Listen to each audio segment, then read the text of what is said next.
Welcome to Scottish Stews, Rants and Reviews, and it's came that time of the week. It's time for me to unburden on one of my rants. So this week's rant is all going to be about the perils of customer service. So before I go into this, what makes me an expert in customer service? Let me give you a little background on Stu's customer service. So when I was very young, I moved to London and I started my first job in retail in a company called Nordic Track. Now I spent 1 year in this company. It was selling sports equipment, so I would demonstrate the equipment and sell them to the customer. Within the first year, I started off as a sales assistant and worked up to manager. I was also the top salesperson in the entire country, the entire UK. I also worked in Harrods for a time.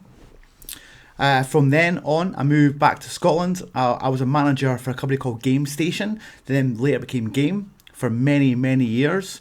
And then I moved to PC World, where I was also a sales coach and a customer service expert at PC World. So I feel like I've got a little bit of experience when it comes to how to deal with customers. So let's look at some golden rules. Alright, so the first thing I want to talk about is, if you're working in a shop and you see a customer walking in, the first thing you want to do is just look at them, make eye contact, and give them a smile.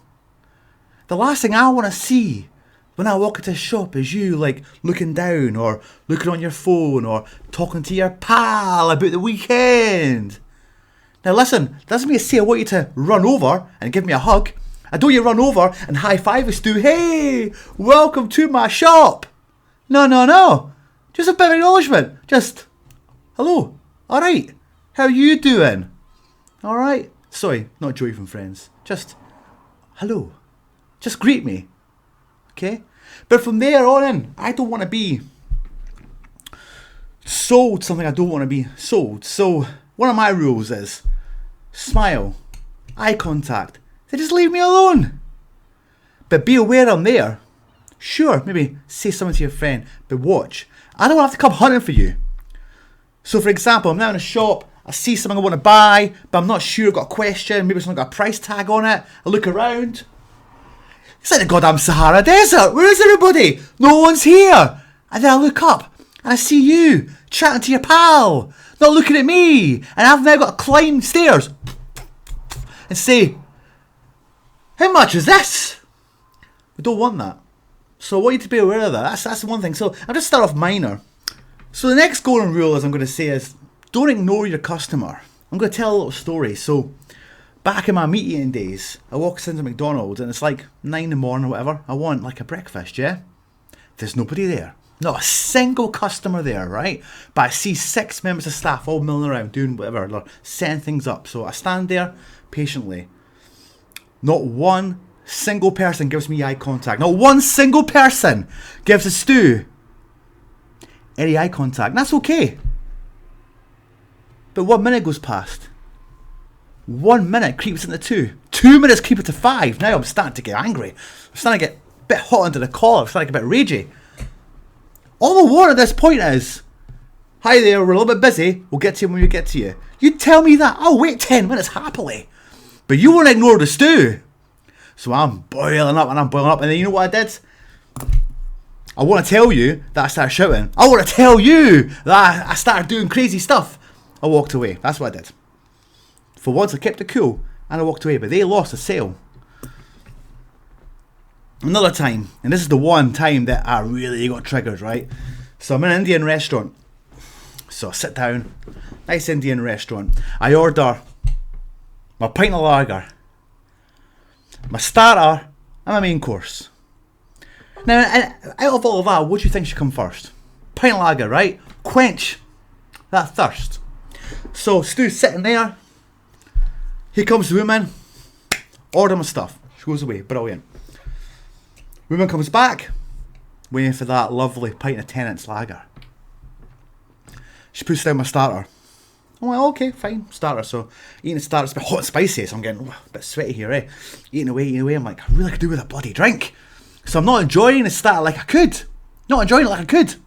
So then, I'm waiting, I finish the starter, still no pint. Where's the pint? Woman comes back. plops down my main course. And before I could say to her, "Ho, where's the pint?" she's off. So I'm like, all right.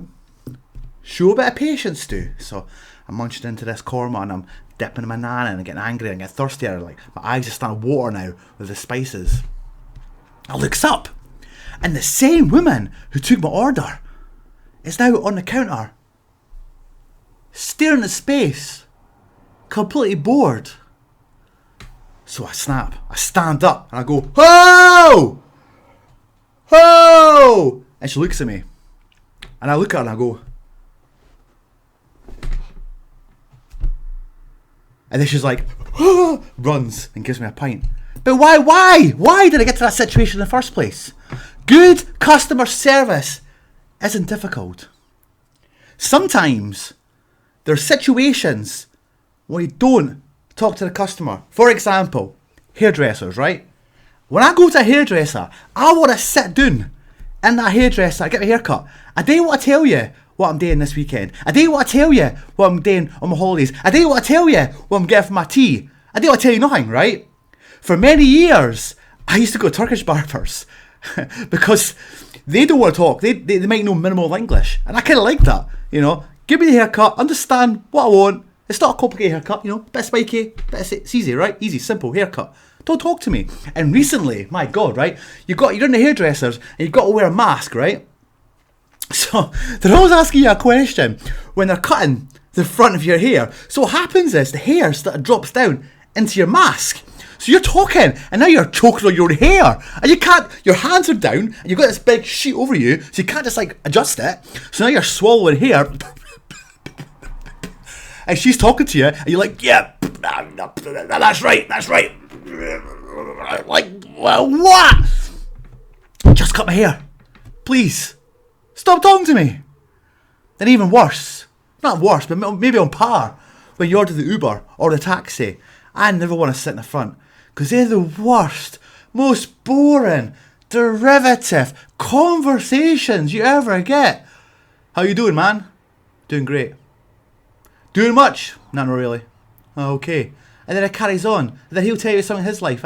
Listen, I'm not being funny, mate. We are never going to see each other ever again. I don't care about your wife. I don't care about your wife and your kids. I don't care about your stories. You don't care about my stories. How about you put two hands on the wheel and you look straight ahead of the road and you don't crash. I pay you money. You go happy. I go happy. Happy days. And finally, just one more final thing. See when I go to like Asda's or Sainsbury's or Tesco's or any superstore, right? And you got these self-service tills. They do my head in, by the way. Because you go bleep, bleep, and then item not recognised. The hell, mate? Come on! Bleep, bleep. Alright. And then you finally get the bleep, and then you pop it down. It doesn't get the weight. Item not recognised. Please remove item. You take it out. Please replace item. Put it in. Please remove item. Take it out. Come on, man! Look at this machine. And then you forget yourself. You buy an energy drink. Beep, beep. Must check you're old enough. Oh, come on, dude! So when I go to these stores, I typically want to go to a bit that's got a person. Yeah, a human being. And it's not because I want to talk to you. I'm sure you're lovely. I'm sure you, your children, and your grandchildren are lovely. But the reason I'm at your till is because I can't be bothered scanning this stuff myself. I want you to scan my items and get me the heck out of there as fast as I possibly can. But it's like almost now that it seems to be mandatory that we go to tell the human being and we've got to talk about your day. No. And finally, I keep saying finally. Don't you just hate it when you're like, you go like into a lift at work, right? And then there's someone who you vaguely recognise, right? Now you would walk past each other on the street, you never speak to each other, but you're now jammed in an elevator together. And then you're like, oh man. Now I'm kind of cool to stare at those doors and not talk to you. But somehow these people, they're like, we must speak. We know each other, we must speak. So then they'll be like, good weather, eh? I'll be like, yeah. Yeah, good weather. Oh, it was really bad weather last week, eh? Yeah, it was. And you're looking at the lights of the lift. Beep, beep, praying for supersonic speed. Get me to my floor. Please get me to my floor. And then it finally opens. You're like, ah, brilliant. Catch you later, eh? Like that conversation actually meant anything. We're now buddies and we're going down to the pub and for a drink. So to finish this rant off, if you work in the customer service industry, say hello, be friendly, but don't be chatty. Be professional, but don't sell me things I don't want to sell. Be appropriate. At the end of the day, just don't inconvenience me. If you see a stew walking into the shop, I'll be nice, you be nice, but we're not friends.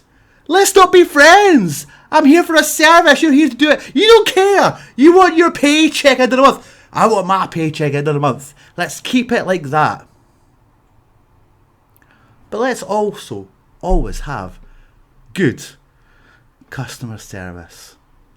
That was this week's Stew Rant. Hope you enjoyed. Like and subscribe.